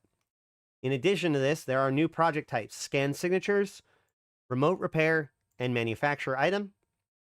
There's also combat, faction warfare complexes, and destroy capsuleer ship. I think it's kind of funny that they added faction warfare complexes, but not insurrections. Air MPE, the Air career program now introduced in more depth, highlighting personal goals, settings, and rewards. New capsuleers will learn about the Air opportunities interface to discover and track content. Within opportunities, the adventure has been split into two parts: Baptism by Fire and Hidden Prospects.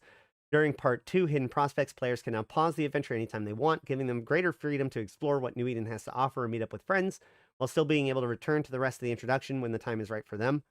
Objective tracking has been upgraded throughout much of the adventure. Improved guidance for those who stray from the path to help them bring them back to the adventure. New sites have appeared at the sun in every starter system. The adventure will take capsuleers to these sites in part of their investigation in the mysterious attack on air cloning facilities. New conversations have been added, including introduction of your local faction as you make your way to your first career agent mission. And lastly, before saying farewell at the end of the experience, Aura will introduce capsuleers to the agency help section, so they'll learn more about how to tackle whatever challenges that they may face in the next step of their journey. Hell yeah! Basically, there is a help section in the agency, which has a lot of really useful videos, and I've been complaining for a long time that they don't have a pointer to that in the game. So it looks like they do now, which is nice. Good. Well done.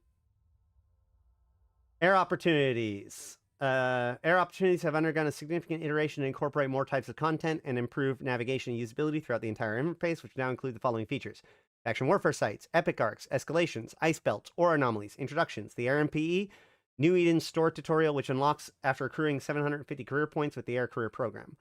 All content types now have their own feature page, showing available offered active opportunities of that type. A list view has been added that can be toggled off and on instead of the default card view in feature pages. Filter set for each feature persists while browsing between other features and tabs. That was something that was requested by me. A sidebar has been added to the window for easier navigation, better overall features, career paths, and other tags. Players who have not enlisted in faction warfare are now shown an enlistment section until they have enlisted, which then propagates with available faction warfare opportunities. A display feature settings menu has been added for availability to toggle individual features display on and off. This has been located in the lower left-hand corner of the Windows sidebar. More information is being shown on some opportunity cards, such as payout of corporation projects, the agent type and level of missions, the NPC of combat anomalies, the epic arc name of epic arc missions, and the site ID of anomalies in this current system. More information being shown in some opportunity details, such as agents corporation, dungeon NPCs, dungeon difficulty, harvestable resources, and more. Players can now search for opportunities by solar system name and secondary text on cards. The opportunities section in the info panel has been improved and updated with the following ways. Entries can now be dragged up and down to rearrange them. The section now has a max length and becomes scrollable when it's too long. Tracked agent missions now display on the opportunities info panel section. They used to be displayed in a separate agent mission section. Let's look at the video.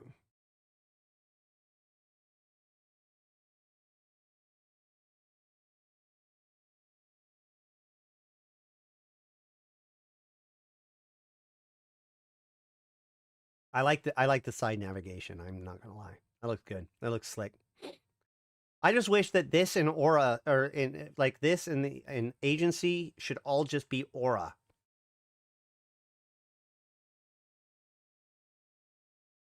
All content types now have their own feature page. Follow blah blah blah. A list of view has been added. Didn't I? Oh yeah, we already did that.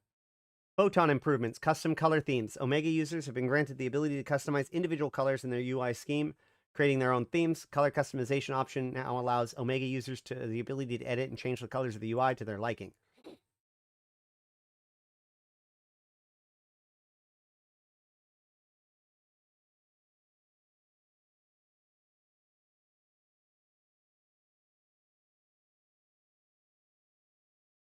That's pretty cool.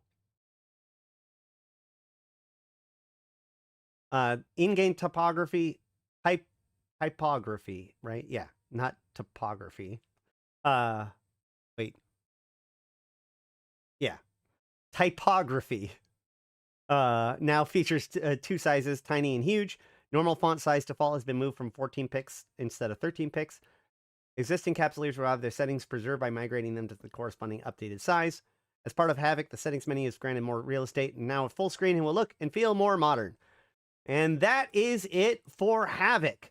So tomorrow, we will not be getting an insurrection. Tomorrow, we will be getting the beginning. We will be getting the beginning of an insurrection. We will get the insurrection will begin in its starting phase. 48 hours later, the insurrection will begin in both war zones. This is to give everybody an opportunity to prepare for the first insurrection, but also for everyone to get their corporations and individuals as part of the militia in time for all of the activities to begin. Obviously, we will not be able to join the militias until tomorrow. And also, remember, guys, that Zarzakh, while the Fulcrum will be open tomorrow, bubbles and bombs will also be available in Zarzakh. So either keep yourself very, very frosty, or better yet, bring some sort of ship with an interdiction nullification module, which, as a reminder to those who may be returning, A, I have a video on returning players that you should definitely go check out. But most importantly, B, ships do not have inherent nullification anymore, except for shuttles. The ships that used to have inherent nullification, interceptors and T3 cruisers, now have a nullification bonuses, but you do require a new interdiction nullification module in your high slot to use to allow yourself to have interdiction nullification. However, this module is useful on industrial ships. So all you cloaky haulers, you will be able to get in and out of Zarzakh using interdiction nullification. Good luck to all of you out there. And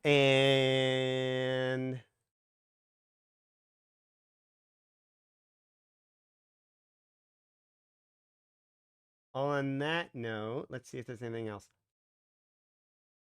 Yeah, unless they've changed the number of systems that are the limit, but I think it's still going to be 5. So tomorrow, and going on, we will just be doing fucking fleets, man. We're going to be out there. We're going to be fighting. We're going to be doing whatever we can to figure out what's going on with this stuff in Havoc. Getting out there and trying to corrupt some systems. It's going to be a great time. I look forward to doing it. I look forward to you guys being there. If you want to help out and contribute, come join the Invited. By the way, we have been war decked by Pirate again. So if you want to come and help out with that defense as well, that will be happening, I believe, on Wednesday.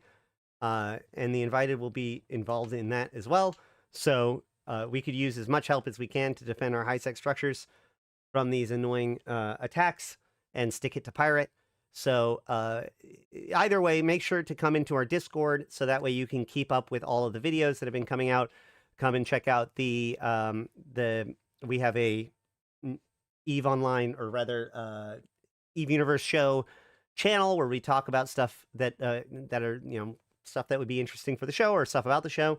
And I have a supporters chat for all of those who become members or patrons on Patreon, who I would like to thank now, especially my top tier supporters, who are Abyssus, Aikawarazu Chan, Arkas Ilring, Belligerent Neckbeard, Black Rose Noble, Dajat Lemmont, Drake, Federation Frontline, Ganai, Jay Kuhn, Lumi, Midnight Space Monkey, Milk, Not Just Fun, Seeds of Plenty, Cernal with No Eyes, Sho'Danar, Syliana Vel'ash, Tgen Tgen, Nephilim, Grendel, V-Rod Cruiser, Yantey Lepouf, Zaul Nex, Zero, as well as my Immortal Tier sponsors, 745 MPSI, Arydanika the Queen, Ebo1337, Erlidis, May, Malak Starfire, Merc Utan, Nihilum, LM1, Sheesh, and Rid.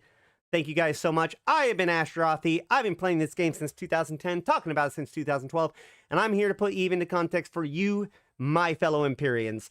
Thank you guys for hanging out. Thank you for checking out the stream. Thank you for liking, commenting, and subscribing, checking out the merch, sending your love, helping out in-game or out, using the code down below in order to get your free million SP to help out the staff that make this show and the convocation possible. And of course, yeah, let's get some links out there. Here is the links. And if you are into Final Fantasy 14, consider joining Wings, the SC on the Goblin server. So there's a bunch of links being spawned down in the chat. Also, remember, please, if you can, donate whatever you can to the Magic School Bus. Help him help us all by helping New Bros get into EVE Online the right way. Yeah, but with all that said, I've been Ashtarothi, the voice of New Eden, and until Havoc, I'll see you in space. So excited!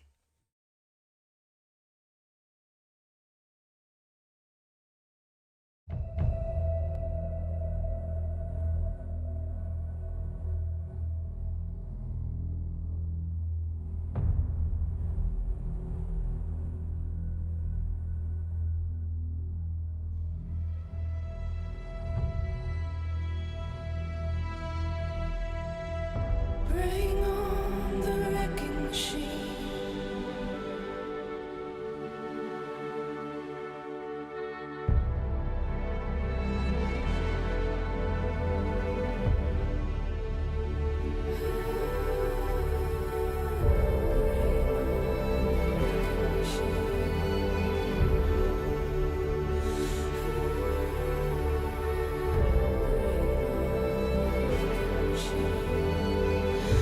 Every city you burn, I'm gonna build high.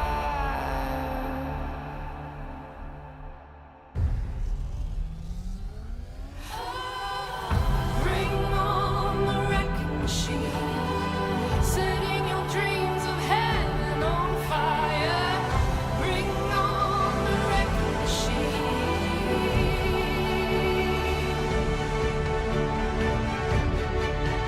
Bring on the wrecking machine. Bring on the wrecking machine. Gonna ignite your every desire. Bring on the wrecking machine. For every city you burn, let it burn, let it burn, let it burn.